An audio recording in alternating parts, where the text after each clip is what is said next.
मैं एक विधवा औरत हूँ। ये बात उन दिनों की है जब तेज घनी बारिश हो रही थी। सर्दियों का मौसम था। उस दिन मेरा बच्चा बहुत जोरों से रो रहा था और मैं उसे जैसे ही अपने बच्चे को दूध पिलाने लगी तो मेरा ससुर सर पर आकर खड़ा हो गया और मुझे बड़ी ही अजीब नज़रों से देखने लगा। जब मैंने उनसे पूछा कि आपको क्या मुझसे कुछ काम है, तो वह मुझे कहने लगे कि क्या तुम्हें कभी अपने पति की कमी महसूस नहीं होती। ये सुनते ही मैं बहुत ज़्यादा मायूस हो गई थी। वह कहने लगे कि तो आज मैं उस कमी को पूरा कर देता हूँ, तो चलो तुम मुझे कुछ पीने को दो। ये सुनते ही मेरे चेहरे पर एक मुस्कुराहट आ गई थी, क्योंकि मैं भी कई दिनों से प्यासी थी। फिर हम दोनों ने मिलकर पूरी रात का आनंद लिया। कभी कभी जिंदगी में हालात हमें ऐसे मोड़ पर ले आते हैं जहाँ पर हम ना चाहते हुए भी हमें उन परिस्थितियों का सामना करना पड़ता है। सेम उसी प्रकार मेरी ज़िंदगी के साथ भी ऐसा हुआ था। मेरी ज़िंदगी मुझे एक ऐसे मोड़ पर ले आई थी जहाँ से निकलना मेरे लिए बड़ा ही मुश्किल होता जा रहा था। मैं अपनी उम्र के उस चौराहे पर थी जहाँ पर औरतें गलत राह पर निकल जाती हैं। मेरा नाम सरस्वती है और मैं एक मिडिल क्लास फैमिली से बिलोंग करती हूँ।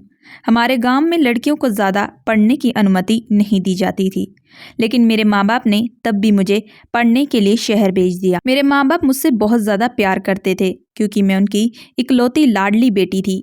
मेरे माँ बाप ने आज तक मेरी हर इच्छा को पूरा किया था। जब मैं शहर पढ़ने के लिए गई तो वहाँ मेरे कई सारे दोस्त भी बन गए थे। उन दोस्तों में से एक लड़का था आशीष। वह दिखने में काफ़ी ज़्यादा स्मार्ट था। अक्सर हम पढ़ाई के बहाने एक दूसरे के साथ इशारों ही इशारों में बातें भी करते थे। हमारे बीच पढ़ाई को लेकर काफ़ी बात होती, लेकिन कभी भी हमने एक दूसरे के साथ पहल नहीं की थी। हम दोनों दूसरे को मन ही मन चाहते थे। अक्सर कॉलेज की लड़कियां मुझे यही कहती कि तुम दोनों अपने प्यार का इजहार कब करोगे, जब कॉलेज ख़त्म हो जाएगा। लेकिन मैं भी अंदर से बड़ी ही बेकरार थी, क्योंकि मैं चाहती थी आशीष खुद अपनी मोहब्बत का इजहार मुझसे करे। लेकिन आशीष ने कभी आज तक मुझसे इस बारे में कोई बात ही नहीं की। फिर यूं ही पढ़ाई करते करते कब कॉलेज के 3 साल कंप्लीट हो गए, मुझे कुछ मालूम ही नहीं।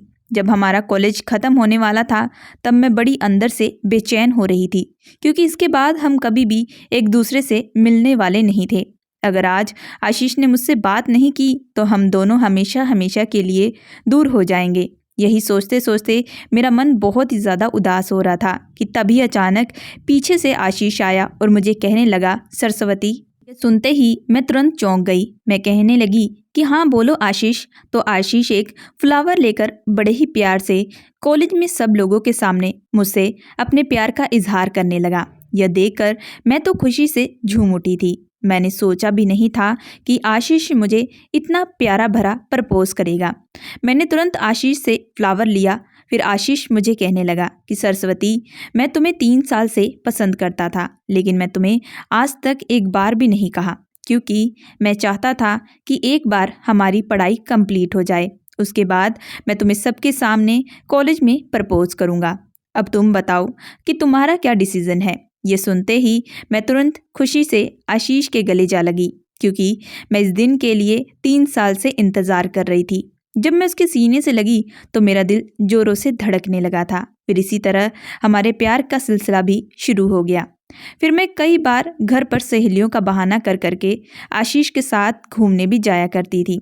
हम दोनों की मोहब्बत अब इतनी मजबूत हो चुकी थी कि हम दोनों को अब एक दूसरे के बिना रह भी नहीं सकते थे। अब आशीष ने मुझे शादी के लिए भी प्रपोज कर दिया था। आशीष एक अमीर परिवार का लड़का था और मैं एक मिडिल क्लास की थी। मैंने ये सुनकर आशीष से कहा कि क्या तुम्हारे परिवार वाले इस शादी के लिए राज़ी होंगे। तो आशीष मुझे कहने लगा कि मेरे परिवार में सिर्फ मेरी माँ और मेरे पापा ही हैं, और मेरी माँ मुझसे बहुत ज़्यादा प्यार भी करती हैं और मेरी खुशी के लिए वह कुछ भी कर जाएंगी, तो तुम उनकी चिंता मत करो। मैं कल तुम्हारे घर तुम्हारा हाथ मांगने के लिए आऊँगा। ये सुनते ही मैं तो खुशी से झूम उठी थी। फिर हम दोनों ने एक दूसरे को खूब प्यार किया। घर आकर मैंने ये बात अपनी मम्मी पापा से भी कही, तो कुछ देर के लिए वह तो मुझ पर बहुत ज़्यादा गुस्सा भी होने लगे और फिर कहने लगे कि इतने अमीर परिवार का लड़का इतनी मिडिल क्लास फैमिली की लड़की से शादी करने के लिए वह लोग कैसे राजी होंगे। फिर मम्मी भी कहने लगी कि तुम्हारे पापा सही कह रहे हैं, वह इस शादी से मना कर देंगे। लेकिन फिर जो आशीष ने मुझे बताया था, मैंने वही बात मम्मी को भी बताई। मेरी बात सुनकर वह कहने लगे कि ठीक है, कल देखते हैं क्या होता है, फिर हम अच्छे से उनका स्वागत भी करेंगे। अब मैं रात भर बेकरार भी हो रही थी। खुशी के मारे मुझे रात भर अब बिल्कुल नींद भी नहीं आ रही थी और मैं आशीष रात भर एक दूसरे से फ़ोन पर बातें भी कर रहे थे और अपनी आने वाली ज़िंदगी के बारे में एक दूसरे को बता भी रहे थे। शादी के बाद हम कैसे रहेंगे, कहाँ कहाँ घूमेंगे, ये सब हम पहले से ही प्लान करने लगे थे। फिर दूसरे दिन घर पर पूरा खुशी का माहौल बना हुआ था। घर पर बहुत ही स्वादिष्ट पकवान बनाए गए थे। लड़के वालों से मिलने के लिए मैंने एक सुंदर सा सूट पहन के रखा हुआ था। फिर कुछ देर बाद आशीष के घर वाले मेरे घर में दाखिल हो गए। जब मैंने आशीष की माँ और पापा को देखा तो उन्हें देखकर मैं तो दंग ही रह गई, क्योंकि आशीष की माँ की उम्र और उसके पापा की उम्र में काफ़ी ज़्यादा अंतर था, बल्कि उसके पापा की उम्र 30-35 के करीब थी। आशीष की माँ का स्वभाव थोड़ा सा अलग था, वह काफ़ी खड़ूस दिख रही थी। दोनों परिवारों ने मिलकर इस रिश्ते के लिए फिर हाँ भी कर दी। फिर शादी का मुहूर्त 2 दिन के बाद रखा गया। अब मैं अपनी ज़िंदगी में बहुत ही खुश थी।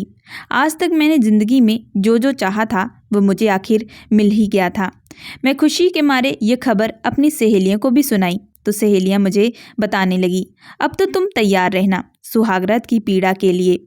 जब मैंने उनसे पूछा कि इसका क्या मतलब है तो वो मुझे बहुत सारी वीडियो मेरे फ़ोन में भेजने लगी, जिसे देखते ही अब मेरे अंदर के जज्बात भी बहुत ज़्यादा उठने भी लगे थे। अब मैं अंदर ही अंदर बहुत ज़्यादा बेकरार भी हो रही थी। फिर दूसरे 2 दिन के बाद मेरी शादी का दिन भी आ गया था। दुल्हन के जोड़े में मैं सजी धजी अपने आप को आईने में देख रही थी, जिसे देखने के बाद माँ मुझे कहने लगी कि और कितना अपने आप को निहारोगी, आज तो तुम बहुत ही ज़्यादा सुंदर लग रही हो। फिर माँ ने नज़र न लगे इसके लिए एक काला सा टीका मेरी कान के पीछे लगा दिया। मुझे अब बहुत ज़्यादा दुख भी हो रहा था। आज मैं ये घर छोड़कर चली जाने वाली थी, क्योंकि मेरे मम्मी पापा अब अकेले रहने वाले थे। फिर मुझे शादी के मंडप पर माँ ने पहुँचाया। पंडित को बुलवाकर मेरी और आशीष की शादी भी कर दी गई। शादी बड़ी धूमधाम से की गई थी। माँ बाप ने इस शादी के लिए कोई कसर भी नहीं छोड़ी थी। विदाई के टाइम पर मैं बहुत ज़्यादा रो भी रही थी। फिर माँ बाप ने मुझे विदा करके मैं अपने ससुराल पहुँच आई। ससुराल में मेरा स्वागत मेरी सास और ससुर ने किया था। फिर मेरी सास ने मुझे आशीष के कमरे में पहुँचा दिया। आज मैं बहुत बेकरार हो रही थी। जिंदगी किस मुकाम पर पहुँच गई थी जहाँ मैं आज सब कुछ पा ली थी। मुझे सहेलियों की बात भी याद आने लगी। घूंघट ओढ़कर मैं बड़ी ही बेसब्री से अपने पति आशीष का इंतज़ार कर रही थी। जब वह कमरे में दाखिल हुए तो मेरे दिलों की धड़कनें जोरों से बढ़ने लगी थी। पूरे कमरे में मेरी धड़कनों की आहट आ रही थी। आशीष धीरे से मेरे करीब आए और फिर घूंघट उठाकर उन्होंने मेरे गाल पर किस करना ही शुरू कर दिया। फिर धीरे धीरे उन्होंने मेरी सारी ज्वेलरी भी उतार दी और फिर हम सब ने वह किया जो आगे पति पत्नी सुहागरात की रात करते हैं। आशीष ने आज मुझ पर खूब प्यार जमकर किया था। वह कहने लगे कि आज तो मैं तुम्हें बिल्कुल भी नहीं छोड़ूंगा। मैंने इस घड़ी का बड़ी ही बेसब्री से इंतज़ार भी किया था। आशीष की आंखों में मुझे अपने लिए बेपनाह प्यार नजर आ रहा था। फिर हम दोनों ने पूरी रात जमकर खूब प्यार लुटाया। सुबह जब मैं बिस्तर से उठने वाली तो आशीष फिर मुझ पर प्यार उठाने लगे। मैंने कहा कि सासू माँ आ जाएंगी, इससे पहले मैं उठ जाती हूँ और किचन में जाकर नाश्ता बना देती हूँ। लेकिन आशीष मुझे मना करने लगे। वह कहने लगे कि तुम्हें इसकी कोई भी ज़रूरत नहीं है, माँ हमें परेशान नहीं करेगी। मैंने कहा कि इसका क्या मतलब है? तो वह कहने लगे कि मेरी माँ थोड़ा मॉडर्न टाइप की है, वह इन रस्मों और रिवाजों को बिल्कुल भी नहीं मानती। ये सुनकर मैंने कहा कि ठीक है। जब मैंने देखा तो बड़ी अलग किस्म की थी। शायद उनके पास पैसा बहुत है, इसी वजह से वह ऐसा करती हैं। मैंने कहा कि ठीक है, लेकिन मैं तो इन रस्मों और रिवाजों को मानती हूँ। इसी वजह से मैं ये बोलकर तुरंत बिस्तर से उठ गई और नहाने के लिए चली गई। नहाकर मैं फ्रेश होकर तुरंत किचन में आ गई और किचन में आकर मैंने एक स्वादिष्ट सा नाश्ता बनाया। जब मैं नाश्ता खाने की टेबल पर रखा तो माँ सास कहने लगी कि तुम्हें ये सब करने की बिल्कुल भी ज़रूरत नहीं थी, नाश्ता बनाने की। लेकिन मैंने कहा कि यह तो मेरा फ़र्ज़ है। फिर सब ने मिलकर नाश्ता किया और मेरी खूब तारीफ़ भी की। फिर घर में मुंह दिखाई की रस्म भी की, जिसमें मुझे बहुत सारे तोहफे भी मिले थे। जिंदगी में मैं अब बहुत ही ज़्यादा खुश थी। मेरी अक्सर सहेलियां मुझसे कहा भी करती थी कि तेरी किस्मत बहुत ही अच्छी है, तुझे इतना प्यार करने वाला पति जो मिला है। ये सुनते ही मैं मन ही मन भगवान से दुआ भी करती थी कि कभी भी मेरी खुशियों को किसी की नज़र ना लगे। लेकिन शायद यह मेरी ही गलतफहमी थी। हम जिंदगी में जैसा सोचते हैं वैसा हमें कभी भी नहीं मिलता। फिर हंसते खेलते हमारी शादीशुदा जिंदगी को पूरे 1 साल हो चुके थे और अब मैं माँ भी बनने वाली थी। जिस दिन मेरी डिलीवरी का दिन था, मैंने तो एक बहुत ही प्यारे से लड़के को जन्म दिया था। घर पर पूरा खुशियों का माहौल बना हुआ था। मेरी सास ससुर भी आज दोनों ही बड़े ज़्यादा खुश नज़र आ रहे थे। मेरी सास ज़्यादातर मुझसे बात नहीं करती थी, लेकिन आज तो वह मेरी नज़र उतार रही थी। बचपन से लेकर मेरी ज़िंदगी में जो जो चाहते थी वह सारी की सारी अब पूरी हो चुकी थी। लेकिन अब शायद मेरी ज़िंदगी एक ऐसे मोड़ पर आने वाली थी जिसके बारे में मैंने कभी सोचा भी नहीं था। फिर एक दिन आशीष और मेरी सास किसी काम के सिलसिले में दूसरे शहर गए हुए थे, लेकिन वापसी के वक्त उनकी रोड एक्सीडेंट में मौत हो गई। जब मैंने ये खबर सुनी तो मेरे पैरों तले जमीन ही निकल गई थी। उस दिन मैं सब कुछ अपनी जिंदगी में खो चुकी थी। जिसे मैं बेपनाह प्यार करती थी वही आज मेरे साथ नहीं रहा। मैं और मेरे ससुर अब दोनों ही इस बात से बहुत ही ज़्यादा दुखी थे। हम दोनों का कोई सहारा भी नहीं रहा था। मेरा एक छोटा बेटा था जो सिर्फ अभी 1 महीने का था, जिसके लिए मुझे अभी जीना था। माँ बाप ने मुझे इस बारे में बहुत ही ज़्यादा समझाया कि अब तुम्हें अपने बच्चे को अकेले ही संभालना है। माँ बाप अक्सर मुझे कहते भी कि तुम हमारे साथ हमारे घर पर आकर रहो, लेकिन मैं जाने से इनकार कर देती थी, क्योंकि अगर मैं चली जाती तो मेरे ससुर भी इस घर में वह पूरे अकेले रह जाते और उनका कोई सहारा भी नहीं था। उनका तो बेटा और पत्नी दोनों ही मर चुके थे। लेकिन मैं हमेशा इस बात से बड़ी ही चिंतित रहती थी कि मेरे ससुर की तो उम्र 35 साल है और मेरी सास की उम्र 50 के करीबन है। दोनों की उम्र में आखिर इतना फ़र्क क्यों? मुझे लगा कि शायद इन लोगों ने लव मैरिज की होगी। लव मैरिज में इंसान जात पात, धर्म और उम्र इन सब को बिल्कुल भी नहीं देखता। अब मैं ज़्यादा से ज़्यादा वक्त अपने बच्चे को भी देने लगी थी। मेरे ससुर भी कामकाज में ही ज़्यादा ध्यान देने लगे। हम दोनों की जिंदगी एक ही पटरी पर चल रही थी। जब कभी कभार मेरा बच्चा बहुत जोरों से रोता तो मेरे ससुर ही आकर उसे चुप कराते थे। वह जब भी ऑफिस से आते तो उसके लिए खूब सारे खिलौने भी लेकर आते थे। एक दिन मुझे अपने बच्चे के लिए कुछ सामान लेना था तो मेरे पास पैसे नहीं थे। मैं पैसे मांगने के लिए अपने ससुर के कमरे में गई। तो जब मैं ससुर के कमरे में दाखिल हुई तो मैंने यह देखा कि वह अभी तुरंत नहाकर वॉशरूम से बाहर निकल रहे थे। मैं ससुर को देखकर कुछ देर के लिए खो गई थी। हम दोनों की आंखें एक दूसरे के साथ टकराई थी। ससुर मुझे देखकर कहने लगे कि सरस्वती, क्या हुआ, तुम्हें मुझसे कोई काम है? मैंने कहा कि मुझे अपने बच्चे के लिए कुछ सामान के लिए पैसे चाहिए थे। ये सुनते ही ससुर ने तुरंत अपना एक एटीएम कार्ड मुझे लाकर पकड़ा दिया और कहा कि तुम्हें जो भी ज़रूरत का सामान चाहिए हो तो तुम इस कार्ड से खरीद लेना। अगर तुम्हें और पैसे लगेंगे तो वह भी तुम मुझे बता देना, मैं तुम्हें दे दूंगा। मेरा ससुर दिल का बहुत ही अच्छा इंसान था। अक्सर जब भी मेरा बच्चा रोता तो हम दोनों बच्चे को चुप कराने के लिए लगे रहते और इसी बीच हम दोनों का हाथ एक दूसरे के साथ टकराता भी, जिससे मुझे बड़ा ही अजीब सा एहसास होता। एक दिन मैं किचन में काम कर रही थी कि काम करते करते एक दिन किचन में तेल गिर गया और मैंने ध्यान भी नहीं दिया था, और जब मैं फिसल कर नीचे गिरने वाली ही थी तो तुरंत मेरे ससुर ने मुझे पीछे से आकर जकड़ लिया। उन्होंने अपना हाथ मेरी कमर पर रखा था। उनके छूते ही मुझे बार बार अजीब सा एहसास होता था। हम लोग कुछ देर यूं ही एक दूसरे को देखते रहे। फिर मैं आगे बढ़ी और कहा कि आपका बहुत बहुत शुक्रिया, नहीं तो आज मुझे चोट लग जाती। लेकिन अभी भी ससुर ने मेरा हाथ पकड़ कर रखा था। जब मैंने उनकी आंखों में देखा तो बस मुझे ही वह देखे जा रहे थे। मैं तुरंत अब हाथ छुड़ाकर अपने कमरे की तरफ भाग गई और जब कमरे में आई तो यही सोचने लगी कि पता नहीं क्यों ससुर को छूते ही मुझे अजीब सा एहसास होने लगता है। मेरा बच्चा तब रोने भी लगा था। मैं उसको दूध पिलाने लगी तो दूध पिलाते हुए ही ससुर अचानक मेरे कमरे में आ गए और फिर कहने लगे कि मुझे माफ़ कर दो, मैं तुम्हें बस यही बताने आया था कि आज शाम को तैयार रहना, क्योंकि राहुल को थोड़ा हम बाहर लेकर जाएंगे, इससे उसका मन बहल जाएगा और तुम्हारा भी। मैंने हाँ में जवाब दिया। मेरे ससुर मेरी और मेरे बच्चे की बहुत ही परवाह करते थे। हमारी ज़रूरत का हर सामान वक्त से पहले ही लाकर रख देते थे। शाम को मैंने अपने बेटे को तैयार कर दिया। आज मेरा बेटा बड़ा ही खुश नजर आ रहा था। जब मैं घर के बाहर खड़ी हुई तो देखा ससुर एक बाइक लेकर आए थे। वह कहने लगे कि गाड़ी सर्विस होने दी है, इसलिए बाइक से ही जाना पड़ेगा। मैं भी चुपचाप हाँ में जवाब दिया और जाकर बाइक पर बैठ गई। बच्चे को लेकर बाइक पर बैठना मेरे लिए थोड़ा अनकंफर्टेबल हो रहा था।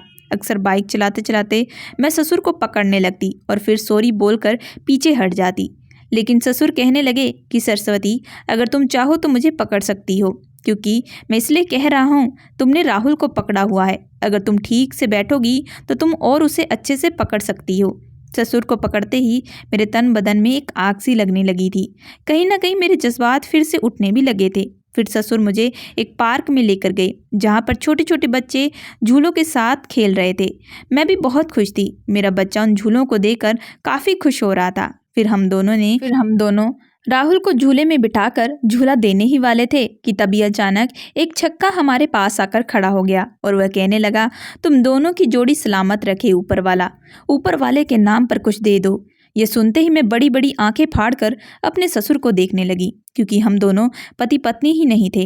लेकिन मेरे ससुर ने यह बात उसे बिल्कुल भी नहीं कही और चुपचाप उसे 10 का नोट निकाल कर दे दिया। और फिर मुझे कहने लगे कि तुम सोच रही होगी कि मैंने उसे कुछ क्यों नहीं कहा, क्योंकि मैं नहीं चाहता कि हर किसी को हम अपने रिश्ते के बारे में बताएं। अब मेरा अपने ससुर पर धीरे धीरे दिल आने लगा था। अब मेरे बेटे को पूरा 1 साल हो चुका था। मेरा बेटा भी मेरे ससुर को पापा ही बुलाया करता था। मैं और मेरे ससुर एक दूसरे को धीरे धीरे चाहने भी लगे थे, लेकिन कभी भी हमने एक दूसरे से पहल नहीं की थी, क्योंकि हम इस बात से डरते थे कि अगर लोगों को इस बारे में पता चलेगा तो क्या होगा कि एक बहू ने अपने ससुर के साथ नाजायज रिश्ता बनाया। मुझे अपने ससुर के साथ वक्त बिताना बहुत अच्छा लगने लगा था। हम इसी तरह अपनी ज़िंदगी को जीने लगे कि तभी अचानक एक दिन माँ मेरे घर में आ गई और कहने लगी कि बेटी, अब तू हमारे साथ हमारे घर चल, हम तेरी शादी एक बहुत अच्छे लड़के के साथ करवा देंगे, क्योंकि अकेली लड़की के लिए बच्चे को पालना बड़ा ही मुश्किल होता है। लेकिन मैंने माँ को बहुत समझाने की कोशिश की कि मम्मी पापा दोनों ही इस बात को मानने से इनकार कर रहे थे कि तभी अचानक मेरे ससुर पीछे से आए और वह कहने लगे कि मुझे पता है अभी जो मैं आपसे कहूँगा वह सुनकर आप गुस्सा होंगे और इस बात से इनकार भी कर देंगे, लेकिन एक बार आप जरूर सोचिएगा, मैं आपकी बेटी से शादी करने के लिए तैयार हूँ। ये सुनते ही हम सब की आंखें चौंक गई थी। मैं आंखें फाड़कर ससुर को देख रही थी। वह कहने लगे कि मेरे राहुल के साथ बहुत अच्छा बॉन्ड बन गया है और वह मुझे ही पापा कहता है, और इस उम्र में अगर आप सरस्वती की किसी और से शादी करवाते हैं तो पता नहीं वह वहाँ पर खुश रह पाएगी या नहीं। लेकिन यह सुनकर मेरे मम्मी पापा कहने लगे, लेकिन आप उसके तो ससुर हैं और ससुर के साथ हम अपनी बेटी की शादी कैसे कर सकते हैं। फिर मेरे ससुर ने कहा कि मैं मानता हूँ, लेकिन मेरी जो बीवी थी उसने मुझसे ज़बरदस्ती शादी की थी। मैं उसका ड्राइवर था और उसका मुझ पर दिल आ चुका था। इसी वजह से वह मेरे पीछे पड़ चुकी थी। मेरी बहन थी जिसकी शादी करवाने के लिए मुझे पैसों की ज़रूरत थी। मैंने मजबूरी में आकर उस औरत से शादी की थी। तभी तो हमारी उम्र में काफ़ी ज़्यादा फ़र्क है और मैं आज तक कभी भी उस औरत को छुआ नहीं। हम बस लोगों के आगे पति पत्नी बनकर रहते थे। ये सब सुनकर मम्मी पापा मुझे कहने लगे कि बेटी, हमें इस चीज़ से कोई भी एतराज़ नहीं है। अगर तू हाँ कर दे तो हम आज ही तेरी शादी करवा देंगे। मैंने भी अपने बेटे का मुंह देखा और फिर शादी के लिए हाँ कर दी। फिर 1 घंटे के बाद ही मेरी शादी मेरे ससुर के साथ हो गई थी और अब वह मेरे पति थे। आज की रात मेरे बेटे को मम्मी पापा ने संभाला हुआ था। आज हम लोग पूरे घर में अकेले थे। मेरे अंदर बहुत ज़्यादा हलचल मच रही थी। मैं बहुत ज़्यादा घबरा भी रही थी कि तभी अचानक मेरे पति कमरे में आए और मुझे कहने लगे कि तुम बिल्कुल भी घबराओ मत, मैं तुम्हारे साथ तुम्हारी इजाज़त के बगैर कुछ भी नहीं करूँगा। मैं चुपचाप उनकी आंखों में ही देख रही थी। पता नहीं इतना नरम दिल इंसान कैसे कोई हो सकता है। मैं फिर उनसे कहा कि मैं आपको पसंद करती हूँ। क्या आप मुझे पसंद करते हैं या फिर आपने शादी राहुल की वजह से ही की है? तो वह मुझे कहने लगे कि मैंने तुम्हें जब पहली बार देखा था तो मैं तभी तुम्हें पसंद कर चुका था, लेकिन रिश्ते के लिहाज से मैं पीछे हट चुका था। लेकिन अब देखो किस्मत ने हम दोनों को कहाँ लाकर रख दिया। मेरे पति के साथ जो हुआ था वह भी ज़्यादा गलत था। उनके साथ जाती हुई थी। मैं खुशी से उनके गले लग गई। मैंने कहा कि मैं आपके साथ ज़िंदगी भर कदम पर कदम मिलाकर चलना चाहती हूँ। फिर उन्होंने मुझे कस के गले लगा लिया। फिर हम दोनों ने खूब प्यार किया। आज की रात बहुत ही भारी पड़ी थी। मेरे पति ने मुझ पर 4 घंटे तक खूब प्यार लुटाया था। मेरे पति ने मेरे बच्चे में कोई कमी नहीं रखी थी। वह मेरे बेटे को पूरा बाप जैसा ही प्यार देते थे। अब मैं अपनी ज़िंदगी में बहुत ही खुश हूँ। अब मुझे दूसरी औलाद भी हो गई जिसमें मैंने एक बेटी को जन्म दिया था। सो दोस्तों, आप लोगों को ये कहानी कैसी लगी कमेंट करके ज़रूर बताइएगा। अगर आप हमारे चैनल पर नए हैं तो हमारे चैनल को लाइक एंड सब्सक्राइब करके ज़रूर जाइएगा।